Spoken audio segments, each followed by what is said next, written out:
En la madrugada del 13 de julio de 1936, un grupo de guardias de asalto y militantes del Partido Socialista Obrero Español asesinó a sangre fría, tras detenerle en su domicilio, al diputado monárquico José Calvo Sotelo, uno de los más destacados líderes de la derecha española.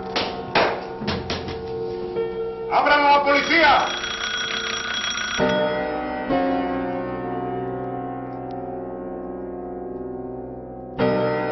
En su entierro y ante la multitud que acompañó el féretro, Antonio Goicoechea pronunció las siguientes palabras. Ante esa bandera colocada como una cruz sobre tu pecho, ante Dios, que nos oye y nos ve, empeñamos solemne juramento de consagrar nuestra vida a esta triple labor. Imitar tu ejemplo, vengar tu muerte y salvar a España, que todo es uno y lo mismo. Porque salvar a España será vengar tu muerte, e imitar tu ejemplo será el camino más seguro para salvar a España.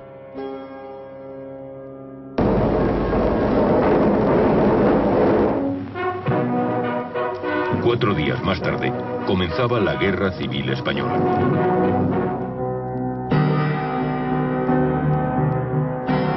El asesinato de Calvo Sotelo.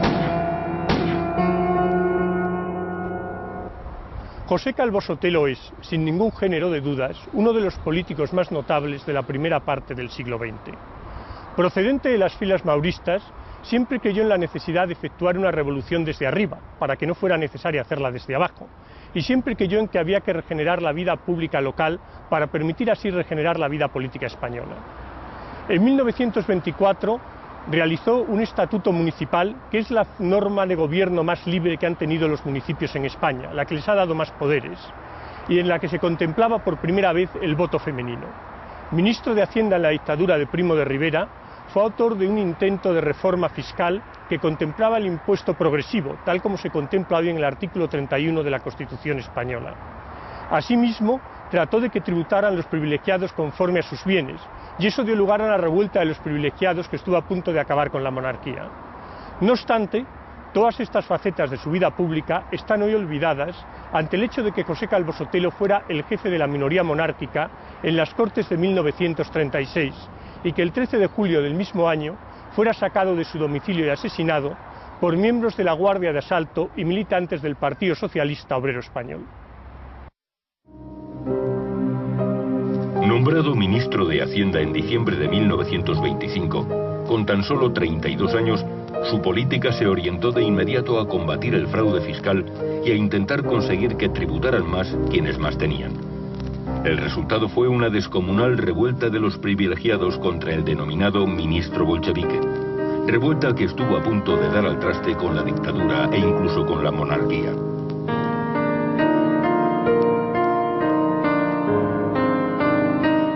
Esa anécdota extraordinaria de cuando hay una recepción en Palacio y la reina, doña Victoria Eugenia, se tuvo que pasar toda la noche hablando con la señora de Calvo Sotelo porque le hacen el vacío, porque claro, los aristócratas tienen fincas y eso que les cobren más contribución de ninguna manera.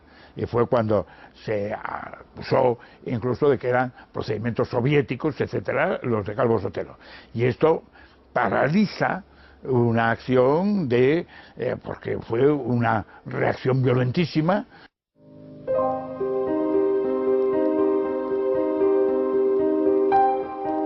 La necesaria marcha atrás no impidió que otras disposiciones menos espectaculares aumentaran tanto la recaudación como la presión fiscal sobre los sectores más favorecidos de la sociedad.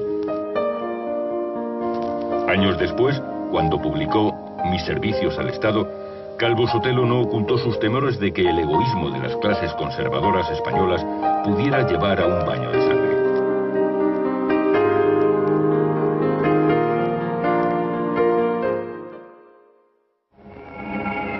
Muchas veces he pensado desde entonces que la raíz real del problema de España no es política, sino económica, y que la receta de nuestros males, por ser de índole económica, se ahogará en germen ante el quietismo obstinado de gran parte de las clases conservadoras.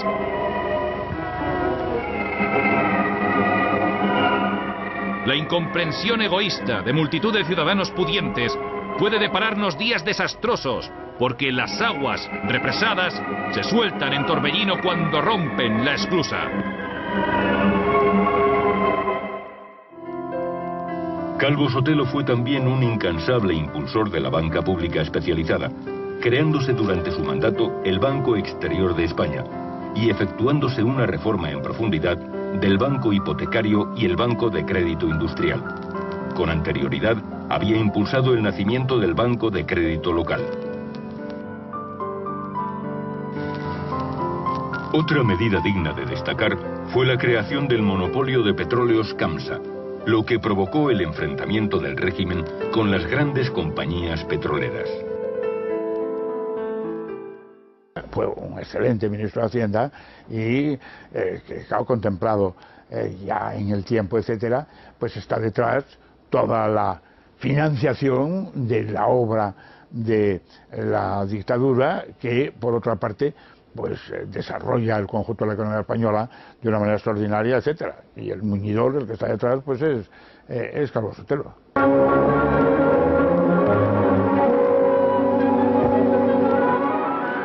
Caída la dictadura en enero de 1930 y fallecido poco después el dictador, José Calvo Sotelo formó parte del grupo de exministros que, fieles a su memoria, crearon la Unión Monárquica Nacional, partido que no sobrevivió a las elecciones municipales del 12 de abril de 1931. El 15 de abril, un día después de que se procediera a la proclamación de la República, José Calvo Sotelo cruzaba la frontera de Portugal. A pesar del desaliento que cundió en las filas monárquicas tras el cambio de régimen y de su exilio en Portugal, Calvo Sotelo fue elegido diputado por Orense en las elecciones de junio de 1931.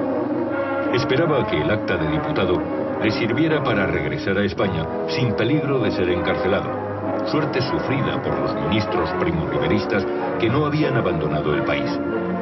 Pero enseguida quedó claro que si regresaba no sería para ocupar su puesto en las Cortes, sino para ir a la cárcel, motivo por el que permaneció en el exilio. En febrero de 1932, Calvo Sotelo se trasladó a Francia, donde jugó un importante papel en las negociaciones entre alfonsinos y carlistas en pro de una conciliación dinástica.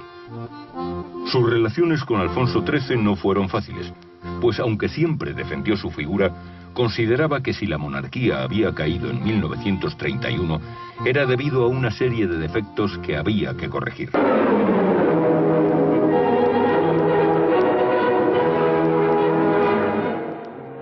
Si algún día cambia España su régimen, nunca será para una restauración, sino para una instauración. La monarquía, aunque retorne, no podría volver a ser en nada, absolutamente en nada, lo que era la que pereció en 1931.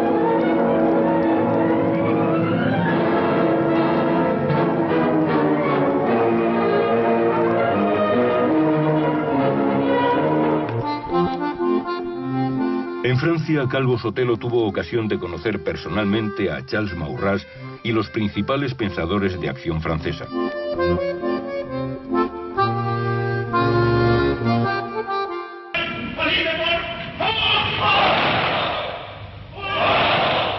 También observó con interés el ascenso al poder de Hitler y las prácticas de gobierno de Mussolini. Aunque es el New Deal de Roosevelt la política que parece concitar sus mayores entusiasmos.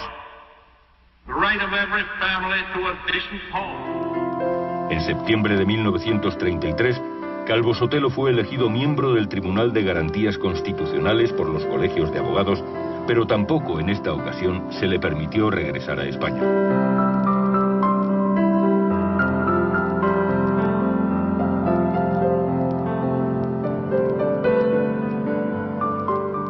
Aunque no pudo realizar personalmente la campaña electoral de noviembre de 1933, su voz pudo oírse gracias a los adelantos de la técnica. Un disco grabado en París fue reproducido en el Cine Royalty de Madrid y pudo oírse por radio en toda España. Españoles, madrileños, ¿oíd la voz lejana de un compatriota desterrado? a quien pretenden negar todo derecho político los mismos que niegan a España su honor, su historia y su fe. Lejos de vosotros geográficamente, pero cerca espiritualmente, soy un pobre exilado a pesar del sufragio, 2 veces propicio, otras tantas escamoteado. Para hacer un pueblo se necesitan siglos y héroes. Para deshacerlo bastan 2 años y al timón cualquier monstruo.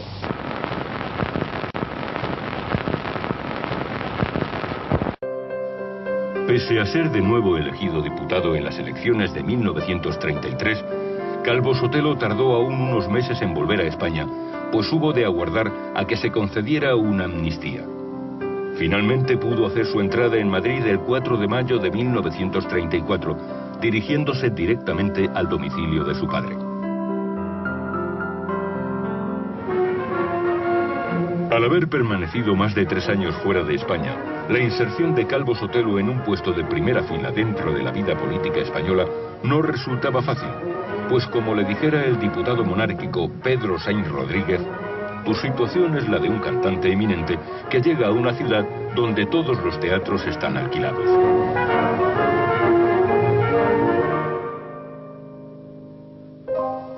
El 14 de junio de 1934, en una entrevista concedida a ABC, Calvo Sotelo planteó la necesidad de articular un bloque o alianza con las fuerzas de la derecha antirrepublicana que no aceptaban la Constitución de 1931. El manifiesto fundacional difundido en el mes de diciembre contaba con las firmas de los diputados carlistas y de Renovación Española, así como con la de José María Albiñana y algunos independientes que en los meses anteriores se habían separado de la CEDA y el Partido Agrario. Entre los firmantes había además un nutrido grupo de aristócratas encabezados por el Duque de Alba y algunos intelectuales como el Premio Nobel Jacinto Benavente, Ramiro de Maeztu y José María Pemán. A mediados de diciembre de 1935, la CEDA provocó una crisis de gobierno pensando que ya era hora de que Gil Robles rentabilizase su triunfo electoral.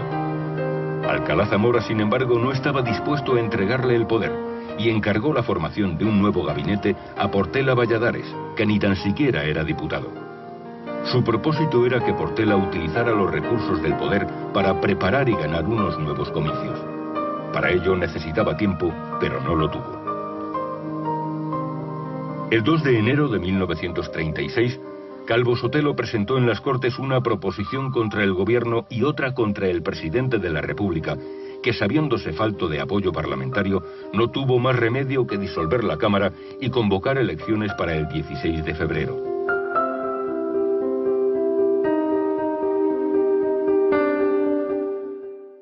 El número de votos fue aproximadamente el mismo. Se discute si hubo unos miles de votos favorables más a la izquierda o a la derecha, pero prácticamente es el mismo número, 4,5 millones. Bueno, sin embargo, entre que la ley electoral estaba mal hecha y daba una prima excesiva al partido minoritario que obtuviera mayor número de votos, eso como una parte. Y por otra parte, los pucherazos terribles que hizo la Comisión de Actas, en la Comisión de Actas que presidió Indalecio Prieto, se le robaron más de 30 escaños a la derecha. Y de pronto aparecieron 30 diputados más que le bastaron a la derecha, a la izquierda, perdón, para obtener no una mayoría simple, que hubiera sido ya, posiblemente hubiera sido auténtica, por pocos votos, pero ganaron las izquierdas. Pero como hubo ese pucherazo tremendo, pues esa mayoría fue no absoluta, sino absolutísima, aplastante. 30 electos de la derecha se quedaron sin acta y se quedaron sin ir al Parlamento. El entonces presidente de la República, Alcalá Zamora, escribió en sus memorias: en la historia parlamentaria de España, no muy escrupulosa, no hay memoria de nada comparable a la Comisión de Actas de 1936.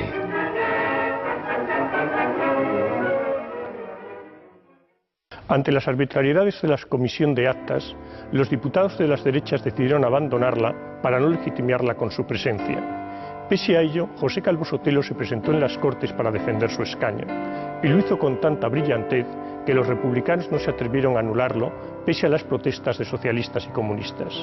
En la madrugada del 3 de abril de 1936, José Calvo Sotelo consiguió su escaño y con ello su pasaporte hacia la muerte. En los meses siguientes, Calvo Sotelo se convirtió en el diputado que dentro de la Cámara denunciaba los desmanes de orden público y pedía al gobierno que pusiera fin a los mismos tal y como era su responsabilidad. Ello le convirtió en el blanco preferido de los ataques de las izquierdas, no solo de la prensa, no solo de los mítines, sino que en este mismo hemiciclo varios diputados del Frente Popular le amenazaron de muerte en varias ocasiones. El deseo de hacerse con el control total de la República llevó a las izquierdas a promover la destitución de Alcalá Zamora, que tuvo lugar el 7 de abril con los votos de los diputados del Frente Popular y la abstención de las derechas. El día 15 de abril de 1936, Azaña compareció ante las Cortes para defender su programa de gobierno. La primera de las réplicas corrió precisamente a cargo de Calvo Sotelo, que realizó un durísimo ataque contra el Ejecutivo por su incapacidad para mantener el orden público.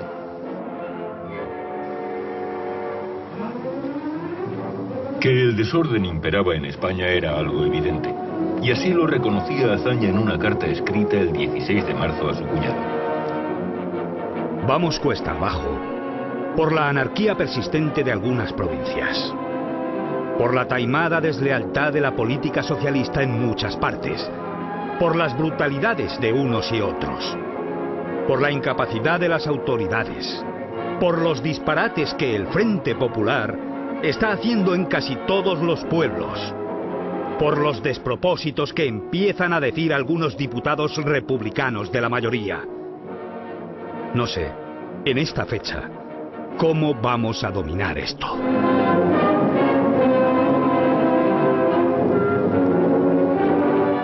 Pero a pesar de ser plenamente consciente de la situación, Azaña consideraba que lo primordial era mantener la unidad del Frente Popular. A partir de entonces, Calvo Sotelo se dedicó a dar en sus intervenciones parlamentarias datos estadísticos sobre los asesinatos y demás incidentes políticos que tenían lugar en España. Datos que sirvieron a la prensa de derechas para hacerse eco de la realidad del país, pues la censura que cribaba sus páginas no podía ejercerse sobre las intervenciones de los diputados.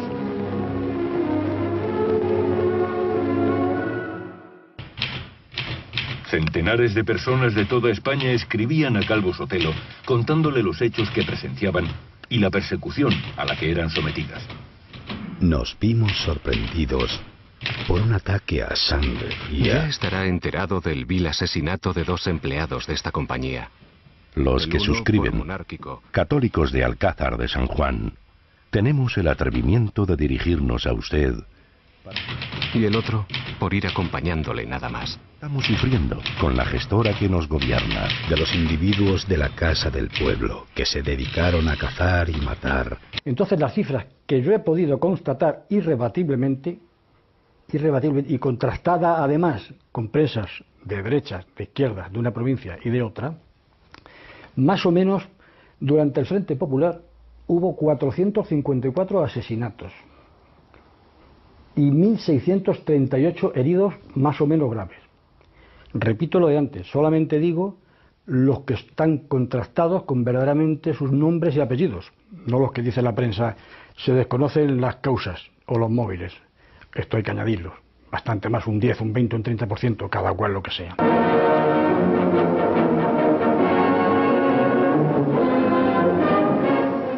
El 1 de mayo, en la manifestación celebrada con tal motivo en Madrid, las masas frente populistas arrastraban o exhibían colgadas de horcas las efigies de Calvo Sotelo, Gil Robles y otros jefes derechistas.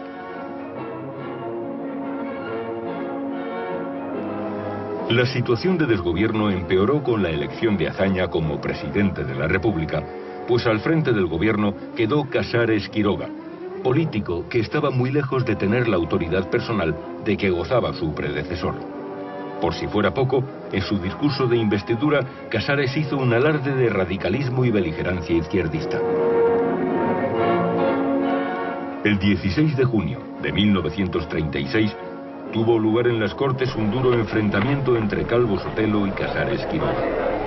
para que el Consejo de Ministros elabore esos propósitos de mantenimiento del orden, han sido precisos 250 o 300 cadáveres, 1000 o 2000 heridos y centenares de huelgas.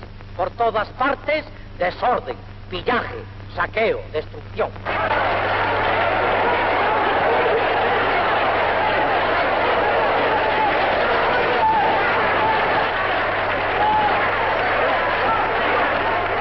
Señor Calvo Sotelo, de cuanto pueda ocurrir que no ocurrirá, haré responsable ante el país a su señoría.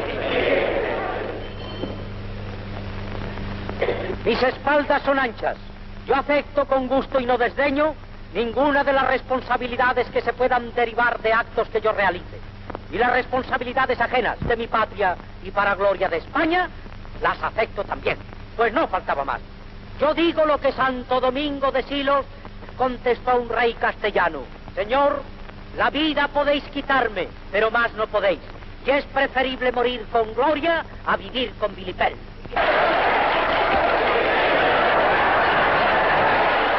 El destino de España ya no se decide aquí, sino en la calle. El ambiente en las Cortes era tal que al terminar la intervención de Calvo Sotelo, Besteiro comentó: si el gobierno no cierra el Parlamento hasta que se aquieten las pasiones, seremos nosotros mismos los que desencadenaremos aquí dentro la guerra civil. El ambiente que había en las Cortes era de guerra civil. Estremece leer las amenazas de muerte que había por parte de la izquierda a la derecha, y contestadas con gran gallardía por el don José Calvo Sotelo, que fue víctima, en efecto, de esa violencia pronosticada. En las propias Cortes se le dijo: este hombre ha hablado por última vez, dijo la pasionaria en el último discurso de Calvo Sotelo. Pues eso está ahí. Luego, claro, en las actas de las Cortes se dice así: el diputado, señor tal, pronuncia palabras que no se perciben. Sí se perciben, lo que pasa es que se borran. Pero hay testimonios, pero muchísimos, de que esas palabras se pronunciaron. Y más de una vez, contra el señor Calvo Sotelo. Y también contra el señor Gil Robles. En la sesión de Cortes del 1 de julio, el diputado socialista Ángel Galarza se dirigió a Calvo Sotelo en los siguientes términos: pensando en su señoría, encuentro justificado todo, incluyendo el atentado que le prive de la vida.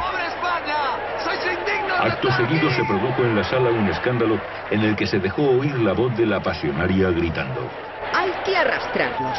Por favor, guarden silencio, señores diputados. Cuando Martínez Barrio intervino para decir que las palabras de Galarza no aparecerían en el diario de sesiones, la respuesta del diputado del PSOE fue la siguiente: esas palabras que en el diario de sesiones no figurarán, el país las conocerá y nos dirá a todos si es legítima o no la violencia. Señores diputados, por favor, guarden silencio. A finales de junio, el director general de Seguridad, Alonso Mayol, ordenó cambiar los 2 policías de escolta de Calvo Sotelo por otros 2 de simpatías frente populistas, que debían espiarle e informar de sus actividades. Las instrucciones les fueron transmitidas por el jefe de personal Lorenzo Aguirre, que días más tarde mantuvo una nueva entrevista con los agentes designados para añadirles que...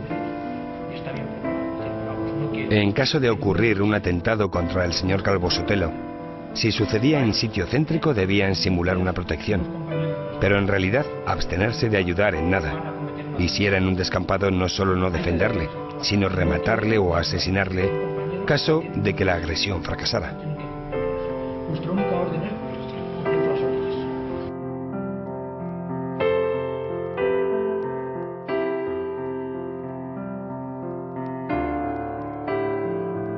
Tales órdenes repugnaron sobremanera a uno de los policías, Rodolfo Serrano de la Parte, que el 7 de julio se entrevistó con el diputado carlista Joaquín Bau, íntimo amigo de Calvo Sotelo, para comunicarle las instrucciones que había recibido.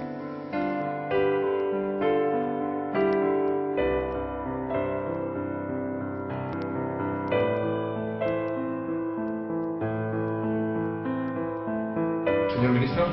La mañana del día 8, Calvo Sotelo y Bau se entrevistaron con el ministro Molés, que no les hizo excesivo caso, por lo que Calvo Sotelo le hizo responsable de cuanto pudiera ocurrir.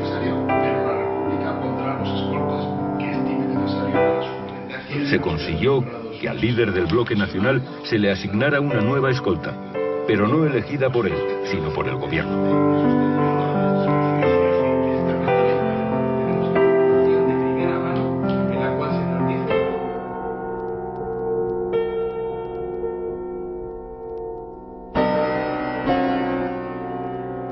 El domingo 12 de julio, Calvo Sotelo y su familia asistieron a misa en la iglesia de la Concepción y luego se dirigieron a casa de su padre, desde donde regresaron a su domicilio.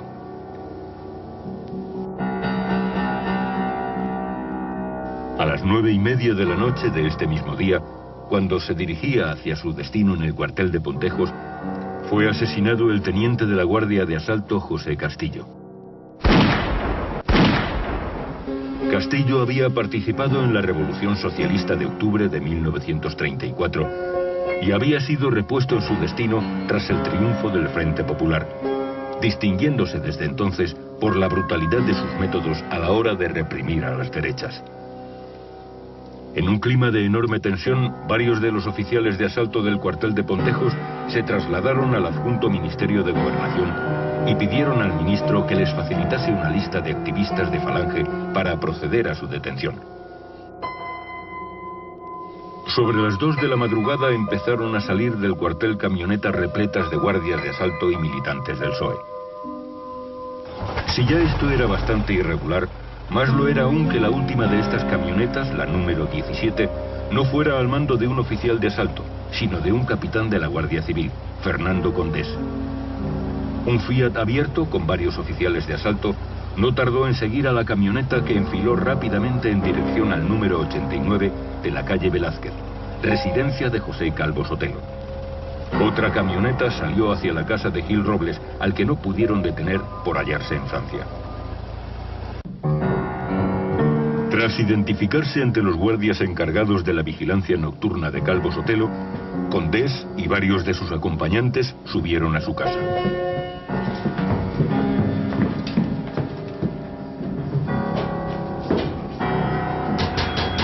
¡Abran la autoridad! ¡Abran a la policía! A las 2:30 de la madrugada de aquel fatídico 13 de julio de 1936, el timbre sonó con insistencia en casa de los Calvo Sotelo. ¿Quién es? ¿Quién es? Señora, la policía.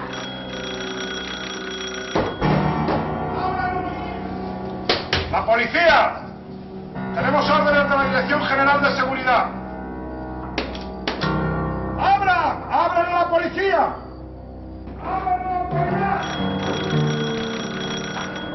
Calvo Sotelo, que había comprobado por el balcón que eran policías, abrió la puerta confiado.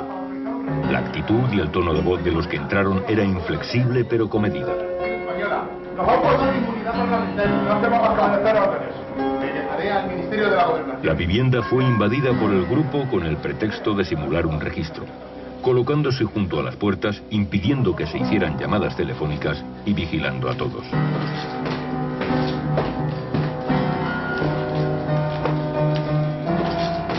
Condés, que dirigía el grupo, era el jefe de la motorizada, grupo armado del Partido Socialista, que actuaba como escolta de Indalecio Prieto. En la detención participaron cerca de 20 personas, de los que la mitad no pertenecían a la Guardia de Asalto. Dos de los socialistas presentes, Santiago Garcés y Francisco Ordóñez, ocuparon cargos de gran responsabilidad durante la guerra.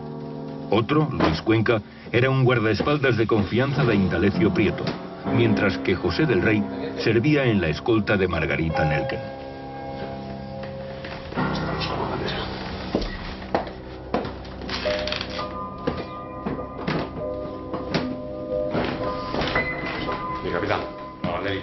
Una vez que comprobaron quién estaba en la casa y que podían actuar impunemente, le comunicaron a Calvo Sotelo que le llevaban detenido. De nada valió la condición de diputado de la Nación y su lógica inmunidad parlamentaria. ¿Era un oficial de la Guardia Civil? El capitán Condés enseñó a Calvo Sotelo su credencial de la Guardia Civil para tranquilizarle y que accediera a acompañarles. Tenía prisa por terminar cuanto antes.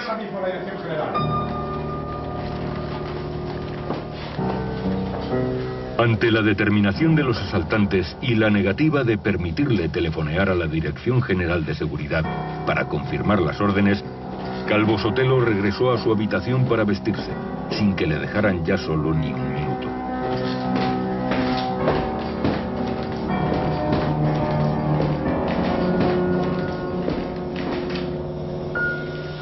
Aún regresó al interior de la casa para entrar en las habitaciones de sus hijos y despedirse. Solo su hija mayor estaba despierta. ¿Dónde vas? Vengan detenidos estos señores. No te preocupes. Mañana te volverán. Calvo Sotelo debió presentir la evidencia. Ante la imposibilidad de pedir auxilio, invadida la calle y la casa de gente armada, prefirió enfrentarse él solo a la muerte y no arriesgarse a que le mataran allí mismo delante de su mujer y de sus hijos. Vamos, estamos ya demorando mucho el servicio. ¿Cuándo sabré de ti? Ante la insistencia de su mujer y el estupor de las doncellas y de la institutriz de sus hijos, la francesa René Pelou, Calvo Sotelo exclamó: «Dentro de 5 minutos te llamaré desde la Dirección General de Seguridad si es que estos señores no me llevan a pegarme 4 tiros». Basta ya. No te vayas, Pepe, no te vayas. No, no te vayas. Por Dios, no te vayas. Pepe, no te vayas. No, por Dios, no te vayas. No.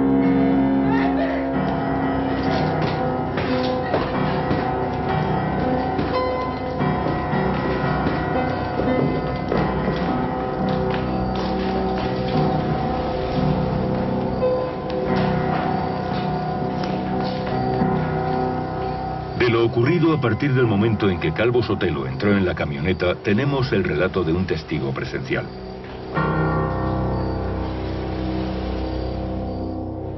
El guardia de asalto Aniceto Castro Piñeiro estaba de guardia en el cuartel de la calle Pontejos de Madrid la noche del 12 al 13 de julio de 1936.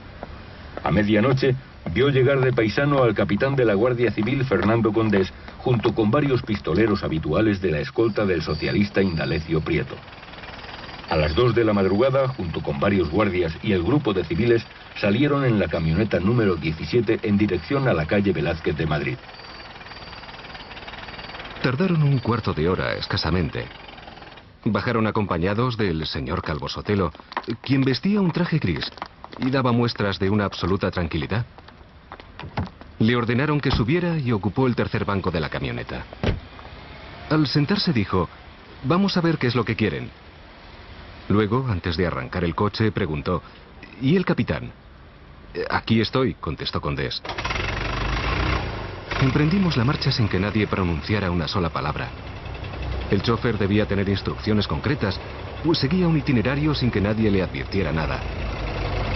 Fuimos por las calles de Ayala, Padilla y Juan Bravo. De pronto el pistolero que se había colocado a la espalda del señor Calvo Sotelo hizo un disparo sobre la cabeza. Fue un ruido sordo que casi se apagó con el ruido del motor. El capitán Condés, el conductor y los que iban en los bancos delanteros ni se volvieron siquiera a mirar. Nadie dijo una palabra. Inmediatamente el mismo paisano hizo un segundo disparo sobre el señor Calvo Sotelo. Seguimos hacia el cementerio del Este.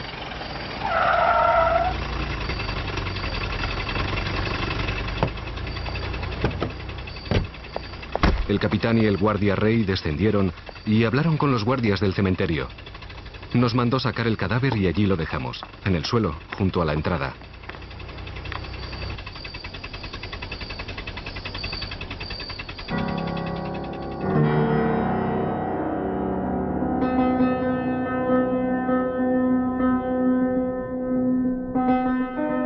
Los primeros en saber con certeza lo ocurrido fueron el periodista del Ya, Santos Alcocer, y el fotógrafo Lluvero, que localizaron el cadáver en el cementerio del Este.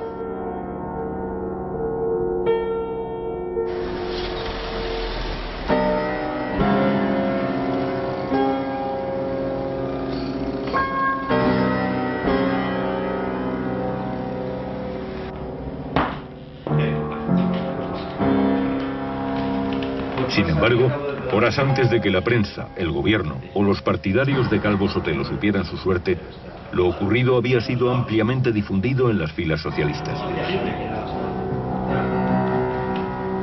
Mientras tanto, los familiares y amigos de Calvo Sotelo continuaban realizando visitas y una larga serie de llamadas angustiosas que les permitió comprobar que se hallaban ante una detención ilegal. Yo quiero que no puede ser. Pero si no llevamos de cabeza. A las 8 de la mañana, el pistolero Luis Cuenca habló con el diputado del PSOE y director de El Socialista, Zugazagoitia, al que informó detalladamente de lo ocurrido. Ese atentado es la guerra, exclamó Zuga, que llamó inmediatamente a Bilbao para poner el hecho en conocimiento de Prieto. Sí, señorita, por favor, con don Indalecio. Sí, muy amable. Indalecio, buenos días. Por su parte, el también diputado socialista Juan Simeón Vidarte recibió una llamada del capitán Condés desde la sede del PSOE en la que le solicitó se reuniese allí con él para informarle del asesinato.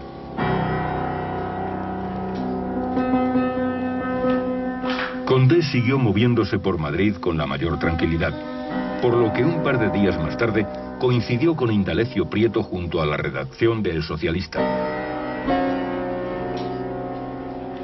Prieto le reprochó su comportamiento, pero al igual que los demás diputados del PSOE antes citados, no le denunció a las autoridades.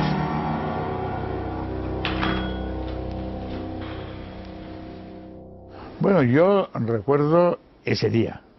Ese día lo recuerdo que fue el día para mí, de la ruptura. Yo estaba paseando con mi padre cerca de la Villa de Salas, por una carretera, me había sacado de paseo por la tarde y veo que se acerca una señora que estaba muy metida dentro de congregaciones espías de Salas, etcétera, que avanza por la carretera a toda velocidad y dice: don Juan, han asesinado a Calvo Sotelo. Esa fue la noticia que llega de repente a una villa asturiana en ese sentido. Claro, mi padre volvió, bueno, se ha acabado, esto ya no se puede seguir. Fue el sentido que de repente da a esa noticia mi padre. Y de pronto, pues, en una casa de un dirigente socialista, le acababa de nacer una hija y estaban relacionados con la familia, y había ido mi madre a la casa y vuelve. He dado un portazo y me he marchado de la casa para haber ido a ver a la niña, porque estaban brindando por la muerte, por el asesinato de Calvo Sotelo. Fue una situación que comprendió todo el mundo, que esto ya, la convivencia es imposible. Esa fue la sensación desde una villa asturiana, de la parte occidental, no de la parte minera, etc. De la parte occidental fue la sensación que hubo. Ya es imposible la convivencia. Unos brindando por un asesinato, otros aterrados como consecuencia de esta situación. El gobierno negó el permiso para colocar la capilla ardiente de Calvo Sotelo en la Academia de Jurisprudencia, de la que era presidente, por lo que el entierro se celebró directamente en el cementerio del Este, donde había sido depositado el cadáver. A las 5 de la tarde, el ataúd con los restos mortales de Calvo Sotelo, envuelto en la bandera bicolor, emprendió su camino hacia la tumba acompañado por numerosas personalidades de la derecha, pero sin que hiciera acto de presencia ningún miembro del gobierno.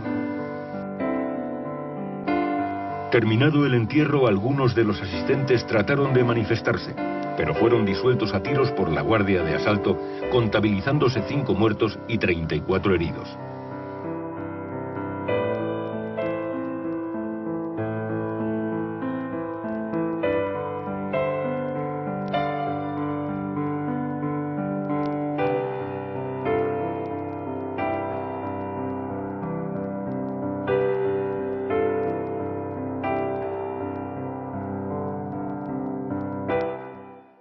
Yo creo que la importancia del asesinato de Calvo Sotelo es que consigue que los dudosos, los que estaban dudosos, digamos, en el que luego sería el bando nacional, se dieran cuenta de que era ahora o nunca. Es decir, porque nos van a matar. Esa sensación de ruptura es lo que tiene la importancia del asesinato de Calvo Sotelo. Las noticias cayeron inmediatamente como una bomba y enseguida se supo que había sido unidades de la policía y de la Guardia Civil. El mismo día, 13 de julio, comenzaron las indagaciones judiciales. Y aunque llegó a dictarse orden de detención contra el capitán Condés, el proceso duró poco tiempo, pues el 25 de julio, una docena de hombres armados que se identificaron como miembros de las Juventudes Socialistas se presentaron en el Tribunal Supremo y se llevaron la causa a punta de fusil.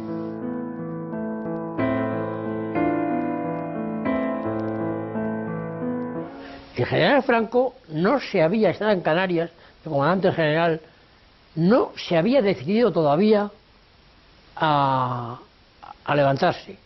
Es verdad que ya había hablado con mi tío Juan de la Cierva, que fue quien mandó desde Londres el avión que le llevaría a Franco a Canarias, y el avión había llegado ya a Canarias, pero Franco todavía no había dicho a los demás conspiradores que él iba a participar. Al oír la muerte de Calvo Sotelo, dijo: se terminó, se acabaron las dudas, y llamó al avión, que estaba esperándole él: mañana salimos para Marruecos. Y salieron para Marruecos, donde llegaron al día siguiente. De manera que está muy claro que la guerra civil, la chispa final, no se debe a la muerte de Calvo Sotelo, pero la chispa final para el estallido fue la muerte de Calvo Sotelo. El presidente de las Cortes, Martínez Barrio, suspendió la sesión prevista para el día 14 de julio ante el temor de que los diputados se asesinasen entre sí. Y el 15 tuvo lugar una tensísima reunión de la Comisión Permanente de las Cortes. Las derechas manifestaron su propósito de abandonar el Parlamento. Indalecio Prieto, que desde el primer momento sabía y encubría que el crimen había sido realizado por militantes socialistas, no tuvo reparo en afirmar que no se trataba sino de un desmán de la fuerza pública.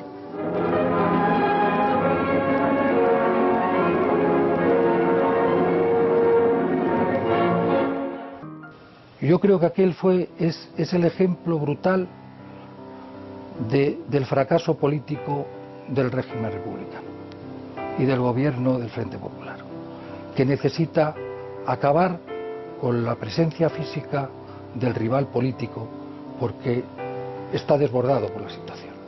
Y seguramente fue también un hecho determinante del apoyo popular que obtuvo la sublevación militar. Me gustaría añadir algunas notas, algunas referencias personales, como fueron, sin duda, su profundo sentido familiar, su notable fe cristiana, la profundidad de sus convicciones morales, su sentido del orden y del deber, y también su valentía personal y su permanente disposición expresa al sacrificio con el objetivo de la España mejor que él realmente deseaba y que orientó siempre su vida.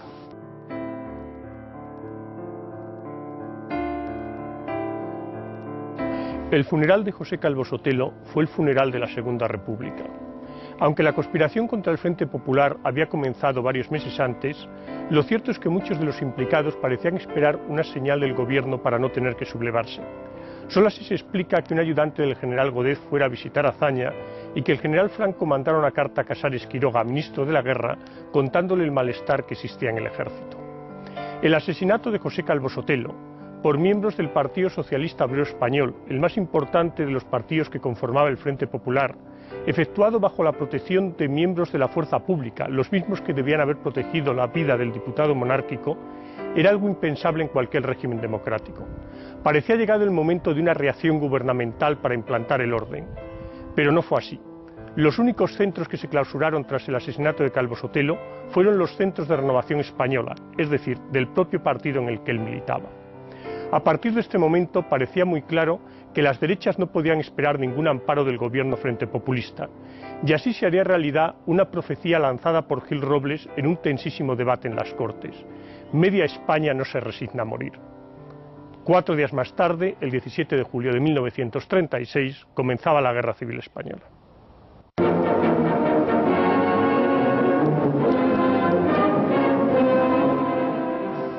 75 años después del asesinato de José Calvo Sotelo, no es fácil comprender el ambiente en que se desarrollaba la vida política española en el momento en que se produjo su muerte. La Segunda República, recibida en 1931 con entusiasmo por gran parte de la sociedad española, había alcanzado, tras 5 años de existencia, unos niveles de crispación difícilmente igualables. Cerca de 100 muertos mensuales desde el triunfo del Frente Popular en las elecciones de 1936 y unas Cortes en las que no faltaban las amenazas de muerte a los oponentes políticos son la mejor prueba de una radicalización cuyo episodio más conocido es el asesinato de José Calvo Sotelo.